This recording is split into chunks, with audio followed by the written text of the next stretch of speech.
2018년 국제 중국어 특별 집회 주님의 회복의 목표 한 세 사람을 산출함. 한 세 사람의 단체적인 생활을 위해 모든 일에서 그리스도 안으로 자라며 예수님 안에 있는 실제대로 그리스도를 배움. 3주 1일 아침의 누림. 에베소서 4장 13절부터 15절까지. 그리하여 우리 모두가 충분히 성장한 사람이 되게 하며 그리스도의 충만의 신장의 분량에 이르게 하려는 것입니다. 이것은 우리가 더 이상 어린아이가 되지 아니하므로 온갖 가르침의 바람에 밀려다니거나 파도에 요동하지 않도록 하려는 것입니다. 이 가르침은 사람들의 속임수이며 오류의 체계에 빠지게 하는 간교한 술수입니다. 오직 우리는 사랑 안에서 참된 것을 붙잡고 모든 일에서 그리스도, 곧 머리이신 분 안으로 자라야 합니다. 사랑 안에서 참된 것을 붙잡음으로 우리는 모든 일에서 그리스도 안으로 자랍니다. 더 이상 어린아이가 되지 않으려면 그리스도 안으로 자라야 합니다. 이것은 우리가 충분히 성장한 사람이 되기까지 모든 일에서 그리스도께서 우리 안에서 증가하시도록 하는 것입니다. 15절에 있는 머리라는 말은 그리스도의 증가에 따른 우리의 생명의 성장이 반드시 머리 아래에 있는 몸 안의 지체들의 성장이어야 한다는 것을 가리킵니다. 머리 안으로 자란다는 것은 우리가 오직 그리스도와 교회만을 관심한다는 뜻입니다. 우리는 그리스도와 교회만을 관심함으로써, 즉 사랑 안에서 참된 것을 붙잡음으로써 성장합니다. 우리는 윤리적인 품행과 관련된 어떤 종류의 정직이나 성실에 의해서 자라지 않습니다. 에베소서 4장 15절에서 성장의 문제는 특별히 모든 일에서 머리이신 그리스도 안으로 자라는 것과 관련됩니다. 4장 13절부터 16절까지는 모두 성장의 필요성을 지적합니다. 우리가 충분히 성장한 사람이 되고자 한다면 자라야 합니다. 마찬가지로 우리가 더 이상 이리저리 밀려다니거나 요동하는 어린아이가 되지 않으려면 역시 자라야 합니다. 그러나 우리는 자신 안으로나 그리스도와는 동떨어진 다른 어떤 것 안으로가 아니라 그리스도 안으로 자라야 합니다. 오늘의 읽을 말씀. 바울은 우리가 머리이신 분 안으로 자라야 한다고 분명하게 말합니다.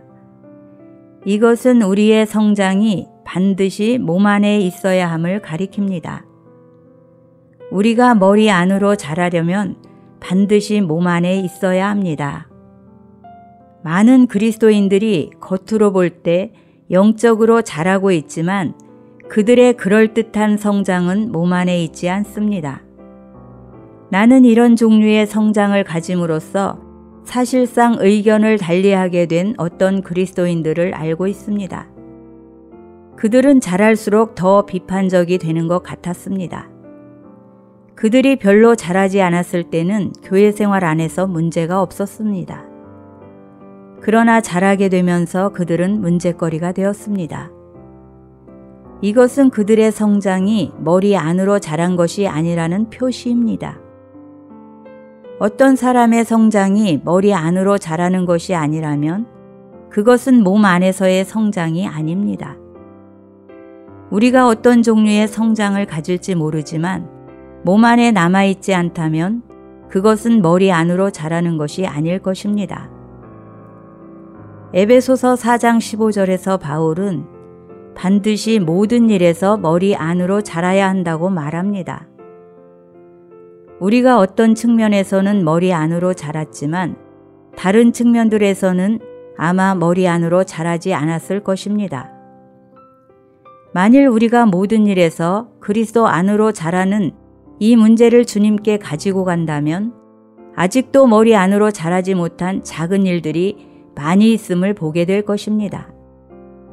아직도 우리에게 그리스도 안으로 자라는 것이 얼마나 많이 필요한지, 성장에 대한 이러한 필요성이 우리의 마음을 만지고 우리로 하여금 새롭게 주님께 돌이키게 하기를 바랍니다.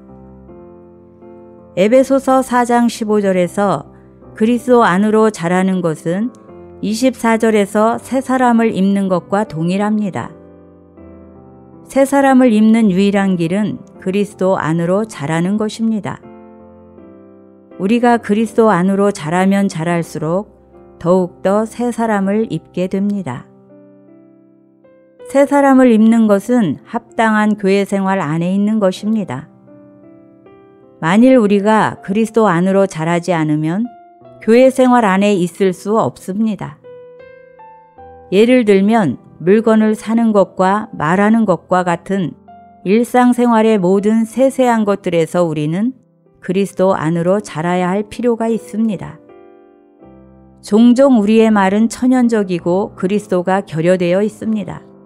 그러한 천연적인 방식의 말에서 해방되는 유일한 길은 그리스도 안으로 자람으로써 성장에 의해 그것에서부터 나오는 것입니다. 만일 우리가 말하는 문제에 있어서 그리스도 안으로 자란다면 우리의 말은 마침내 그리스도 안에 있게 될 것입니다. 이 특정한 문제에 있어서 그리스도 안으로 자람으로써 우리는 자연스럽게 새 사람을 더 많이 입게 됩니다.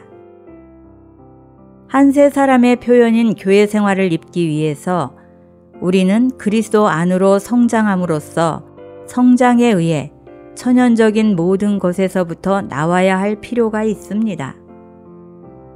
만일 우리가 에베소서 4장 13절과 15절에서 말하는 것처럼 성장에 의해 온전하게 된다면 확실히 우리는 새 사람을 입게 될 것입니다.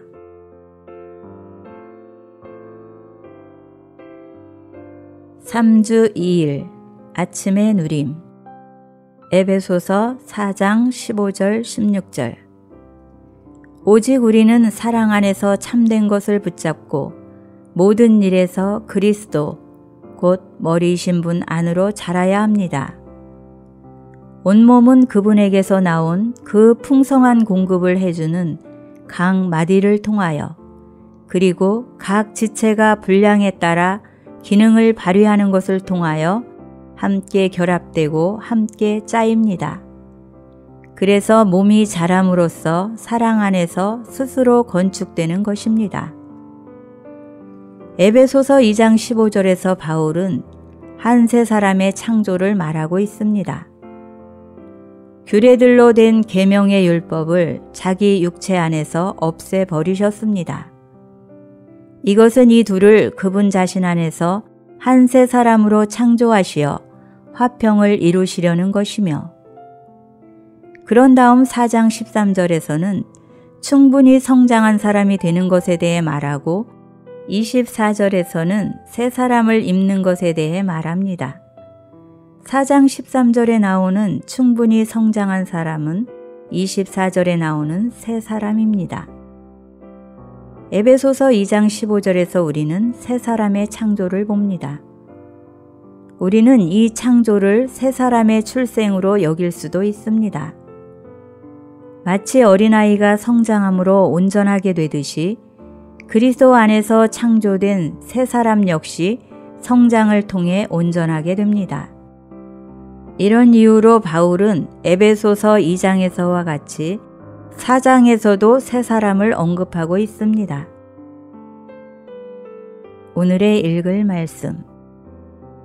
우리는 유기적으로 온전하고 완전한 것과 기능의 면에서 온전한 것을 구별할 수 있습니다. 갓난아기는 태어나면서부터 유기적으로 온전합니다. 즉 갓난아기는 필수적인 모든 기관들을 갖고 있습니다. 그러나 어린아이는 나면서부터 기능적으로는 온전하지 못합니다. 합당하게 발육하고 정상적으로 기능을 발휘하기 위해서 모든 어린아이는 보양받고 보살핌을 받아야 합니다. 이 원칙은 새 사람인 교회에도 적용됩니다. 에베소서 2장 15절에서 우리는 새 사람의 유기적인 창조를 봅니다. 그러나 4장 13절부터 16절까지에서는 기능과 관련해서 새 사람의 온전하게 됨을 봅니다. 에베소서 4장 16절은 극히 중요한 구절입니다. 생명의 성장은 머리이신 그리스도 안으로 자라는 것이지만 몸 안에서의 우리의 기능은 그분에게서 나온 기능을 발휘하는 것입니다. 각 지체라는 말은 몸의 모든 지체들을 가리킵니다. 그리스도의 몸의 각 지체들은 몸의 성장을 위해 일할 수 있는 각자의 분량을 갖고 있습니다. 몸은 공급하는 마디들과 기능을 발휘하는 지체들을 통하여 스스로 성장합니다. 몸의 성장은 그리스도께서 교회 안에서 증가하시는 것이며 이것은 몸이 스스로 건축되는 결과를 가져옵니다. 에베소서 2장에서 우리는 새 사람의 출생은 보지만 새 사람의 기능은 보지 못합니다. 태어나면서부터 새 사람은 유기적으로 온전합니다. 그러나 아직 기능을 발휘할 수 없습니다. 마치 어린아이가 보양과 보살핌을 받음으로 온전하게 될 필요가 있듯이 유기적으로 온전한 한 새 사람이 합당하게 기능을 발휘하기 위해서는 생명의 성장을 통해 온전하게 되는 것이 필요합니다. 우리 육신의 생명은 이것을 예시해 줍니다. 오직 하나님만이 유기적으로 온전한 존재를 창조하실 수 있습니다. 그리고 어린아이가 양육을 받고 성장할수록 더욱더 이 어린아이는 정상적으로 기능을 발휘하게 될 것입니다. 같은 원칙으로 그리스도에 의해 창조된 새 사람은 반드시 기능을 발휘할 수 있도록 온전하게 되어야 합니다. 에베소서 4장에서 말한 성장을 통하여 새 사람은 기능을 발휘하게 됩니다. 각 지체의 분량에 따른 기능 발휘를 통해 몸은 성장하여 사랑 안에서 스스로 건축되게 됩니다. 새 사람의 창조는 주님 혼자의 책임이었습니다. 우리는 이것에 대해 할 일이 전혀 없습니다. 그러나 우리는 보양하고 소중히 보살피는 것을 통해 한 새 사람을 온전하게 하는 우리의 책임을 다해야 합니다. 새 사람은 이런 식의 온전하게 됨에 의해 자라고 기능적으로 온전하게 됩니다. 새 사람은 오직 합당한 양육을 받음으로써 기능상 온전하게 될 수 있습니다. 그러나 이것은 피상적인 문제가 아닙니다. 오히려 그것은 에베소서에서 가장 심오한 관념들 중에 하나입니다. 몸은 교리의 가르침을 통해 기능적으로 온전하게 되지 않습니다. 사실상 생명의 성장을 통해 새 사람을 온전하게 하는 것에 대해 말하는 에베소서 4장에서는 교리가 경시됩니다.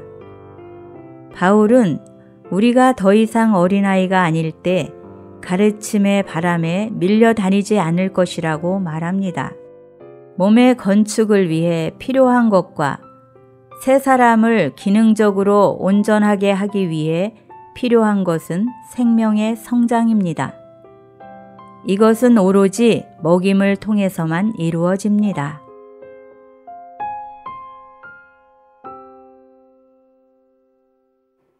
(1년 1독) 구약 사사기 17장 18장, 신약 누가복음 17장 11절부터 37절.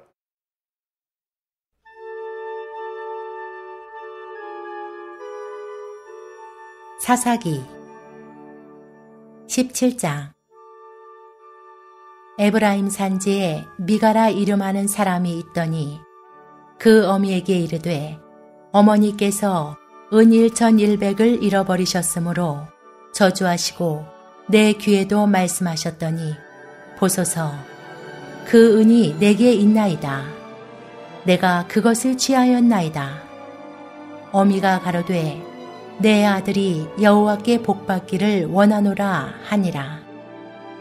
미가가 은 1,100을 그 어미에게 도로 주매 어미가 가로되 내가 내 아들을 위하여 한 신상을 새기며 한 신상을 부어 만들 차로 내 손에서 이 은을 여호와께 거룩히 드리노라. 그러므로 내가 이제 이 은을 내게 도로 돌리리라. 미가가 그 은을 어미에게로 도로 주었으므로 어미가 그 은 200을 취하여 은장색에게 주어 한 신상을 새기며 한 신상을 부어 만들었더니 그 신상이 미가의 집에 있더라. 이 사람 미가에게 신당이 있으므로 또 에봇과 드라빔을 만들고 한 아들을 세워 제사장을 삼았더라.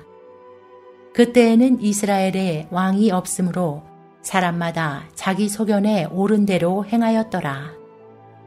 유다 가족에 속한 유다 베들레헴에 한 소년이 있으니 그는 레위인으로서 거기 우거하였더라. 이 사람이 거할 곳을 찾고자 하여 그 성읍 유다 베들레헴을 떠나서 행하다가 에브라임 산지로 가서 미가의 집에 이르매 미가가 그에게 묻되 너는 어디서부터 오느뇨? 그가 이르되 나는 유다 베들레헴의 레위인으로서 거할 곳을 찾으러 가노라. 미가가 그에게 이르되 네가 나와 함께 거하여 나를 위하여 아비와 제사장이 되라. 내가 해마다 은열과 의복 한 벌과 식물을 주리라 하므로 레위인이 들어갔더니 레위인이 그 사람과 함께 거하기를 만족히 여겼으니 이는 그 소년이 미가의 아들 중 하나같이 됨이라. 미가가 레위인을 거룩히 구별하매 소년이 미가의 제사장이 되어 그 집에 거한지라. 이에 미가가 가로되 레위인이 내 제사장이 되었으니 이제 여호와께서 내게 복 주실 줄을 아노라 하니라. 18장. 그때에 이스라엘에 왕이 없었고 단 지파는 이때에 거할 기업의 땅을 구하는 중이었으니 이는 그들이 이스라엘 지파 중에서 이때까지 기업의 땅 분배함을 얻지 못하였음이라. 단 자손이 소라와 에스다올에서부터 자기 온 가족 중 용맹 있는 5사람을 보내어 땅을 탐지하고 살피게 하며 그들에게 이르되 너희는 가서 땅을 살펴보라 하매 그들이 에브라임 산지에 가서 미가의 집에 이르러 거기서 유숙하니라. 그들이 미가의 집에 가까이 올 때에 레위 소년의 음성을 알아듣고 그리로 돌이켜 가서 그에게 이르되 누가 너를 이리로 인도하였으며 네가 여기서 무엇을 하며 여기서 무엇을 얻었느냐. 그가 그들에게 이르되 미가가 여차여차히 나를 대접하여 나를 고빙하여 나로 자기 제사장을 삼았느니라. 그들이 그에게 이르되 청컨대 우리를 위하여 하나님께 물어보아서 우리의 행하는 길이 형통할는지 우리에게 알게 하라. 그 제사장이 그들에게 이르되 평안히 가라. 너희의 행하는 길은 여호와 앞에 있느니라. 이에 5사람이 떠나 라이스에 이르러 거기 있는 백성을 본즉 염려 없이 거하여 시돈 사람같이 한가하고 평안하니 그 땅에는 권세 잡은 자가 없어서 무슨 일에든지 괴롭게 함이 없고 시돈 사람과 상거가 멀며 아무 사람과도 상종하지 아니함이라. 그들이 소라와 에스다올에 돌아와서 그 형제에게 이르매 형제들이 그들에게 묻되 너희 보기에 어떠하더뇨? 가로되 일어나서 그들을 치러 올라가자. 우리가 그 땅을 본즉 매우 좋더라. 너희는 가만히 있느냐? 나아가서 그 땅 얻기를 게을리 말라. 너희가 가면 평안한 백성을 만날 것이요. 그 땅은 넓고 그곳에는 세상에 있는 것이 하나도 부족함이 없느니라. 하나님이 너희 손에 붙이셨느니라. 단 지파 가족 중 600명이 병기를 띠고 소라와 에스다올에서 출발하여 올라가서 유다 기람여아림에 진치니 이러므로 그곳 이름이 오늘까지 마하네단이며 그곳은 기럇여아림 뒤에 있더라. 무리가 거기서 떠나서 에브라임 산지 미가의 집에 이르니라. 전에 라이스 땅을 탐지하러 갔던 5사람이 그 형제들에게 말하여 가로되 이 집에 에봇과 드라빔과 새긴 신상과 부어 만든 신상이 있는 줄을 너희가 아느냐. 그런즉 이제 너희는 마땅히 행할 것을 생각하라 하고 5사람이 그 편으로 향하여 소년 웨이 사람의 집 본 미가의 집에 이르러 문안하고 단자손 600명은 병기를 띠고 문 입구에 서니라. 땅을 탐지하러 갔던 5사람이 그리로 들어가서 새긴 신상과 에봇과 드라빔과 부어 만든 신상을 취할 때 제사장은 병기를 띤 600명과 함께 문 입구에 섰더니 그 5사람이 미가의 집에 들어가서 그 새긴 신상과 에봇과 드라빔과 부어 만든 신상을 취하여 내매 제사장이 그들에게 묻되 너희가 무엇을 하느냐. 그들이 그에게 이르되 잠잠하라. 내 손을 입에 대라. 우리와 함께 가서 우리의 아비와 제사장이 되라. 내가 한 사람의 집의 제사장이 되는 것과 이스라엘 한 지파, 한 가족의 제사장이 되는 것이 어느 것이 낫겠느냐. 제사장이 마음에 기뻐하여 에봇과 드라빔과 새긴 우상을 취하고 그 백성 중으로 들어가니라. 그들이 돌이켜서 어린아이들과 가축과 물품을 앞에 두고 진행하더니 미가의 집을 멀리 떠난 때에 미가의 이웃집 사람들이 모여서 단자손을 따라 미쳐서는 단자손을 부르는지라. 그들이 낯을 돌이켜 미가에게 이르되 내가 무슨 일로 이같이 모아가지고 왔느냐. 미가가 가로되 나의 지은 신들과 제사장을 취하여 갔으니 내게 오히려 있는 것이 무엇이냐. 너희가 어찌하여 나더러 무슨 일이냐 하느냐. 단자손이 그에게 이르되 내 목소리를 우리에게 들리게 말라. 노환자들이 너희를 쳐서 내 생명과 내 가족의 생명을 잃게 할까 하노라 하고 단자손이 자기 길을 행한지라. 미가가 단자손이 자기보다 강한 것을 보고 돌이켜 집으로 돌아갔더라. 단자손이 미가의 지은 것과 그 제사장을 취하고 라이스에 이르러 한가하고 평안한 백성을 만나 칼날로 그들을 치며 불로 그 성읍을 사르되 그들을 구원할 자가 없었으니 그 성읍이 베드르홉 가까운 골짜기에 있어서 시돈과 상거가 멀고 상종하는 사람도 없음이었더라. 단자손이 성읍을 중건하고 거기 거하며 이스라엘의 소생 그 조상 단의 이름을 따라 그 성읍을 단이라 하니라. 그 성읍의 본 이름은 라이스더라. 단자손이 자기를 위하여 그 새긴 신상을 세웠고 모세의 손자 게르손의 아들 요나단과 그 자손은 단지파의 제사장이 되어 이 백성이 사로잡히는 날까지 이르렀더라. 하나님의 집이 실로에 있을 동안에 미가의 지은 바 새긴 신상이 단자손에게 있었더라.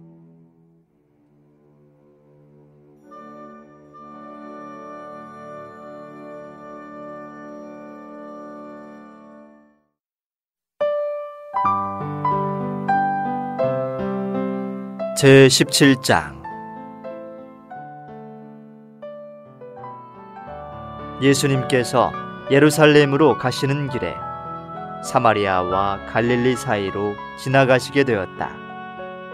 어떤 마을에 들어가시자 나병 환자 10사람이 마주오다가 멀찍이 서서 소리를 높여 예수 선생님, 우리에게 긍휼을 베풀어 주십시오 라고 하니 예수님께서 그들을 보시고 여러분은 가서 제사장들에게 여러분의 몸을 보이십시오 라고 말씀하셨다.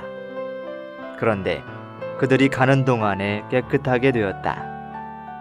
그들 중 한 사람이 자기가 나은 것을 보고 큰 소리로 하나님께 영광을 돌리며 돌아와서 예수님의 발 앞에 엎드려 감사를 드렸는데 이 사람은 사마리아 사람이었다. 그러자 예수님께서 말씀하셨다. 10사람이 깨끗하게 되지 않았습니까? 그런데 9은 어디 있습니까? 이 외국인 외에는 하나님께 영광을 돌리려고 돌아온 사람이 없습니까? 그리고 그에게 말씀하셨다. 일어나 가십시오. 그대의 믿음이 그대를 낫게 하였습니다.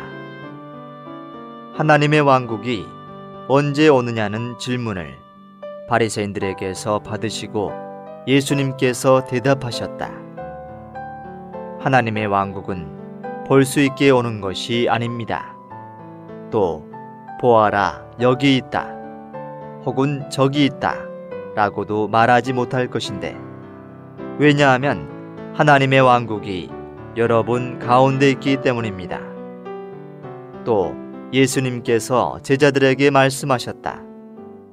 여러분이 사람의 아들의 날들 중 단 하루라도 보고 싶어 할 때가 올 것이지만 보지 못할 것입니다. 사람들이 여러분에게 보십시오, 저기 계십니다. 보십시오, 여기 계십니다. 라고 하여도 여러분은 나가지도 말고 따라가지도 마십시오.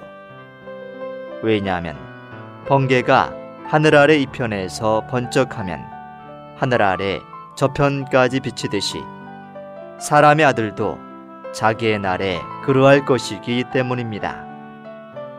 그러나 사람의 아들이 먼저 많은 고난을 겪고 이 세대에게 버림을 받아야만 합니다.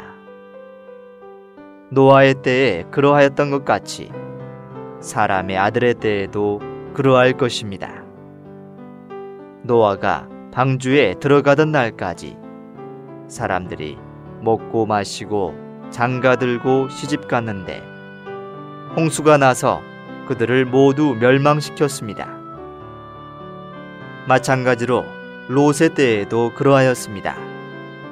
사람들이 먹고 마시고 사고 팔고 심고 집짓고 하였는데 롯이 소돔에서 나가던 그날에 하늘에서 불과 유황이 비 오듯이 쏟아져 그들을 모두 멸망시켰습니다.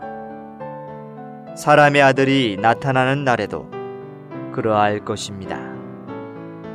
그날에 지붕 위에 있는 사람은 그의 살림살이가 집안에 있더라도 가져오려고 내려가지 말며, 밭에 있는 사람도 뒤에 있는 것들을 가지러 뒤돌아서지 마십시오. 롯의 아내를 생각해 보십시오.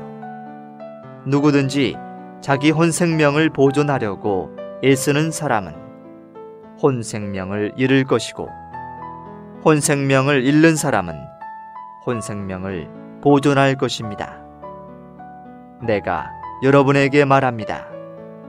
그날 밤에 두 사람이 한 침대에 누워 있는데 한 사람은 데려가고 다른 한 사람은 남겨둘 것입니다. 두 여자가 함께 맷돌질을 하고 있는데 한 사람은 데려가고 다른 한 사람은 남겨둘 것입니다.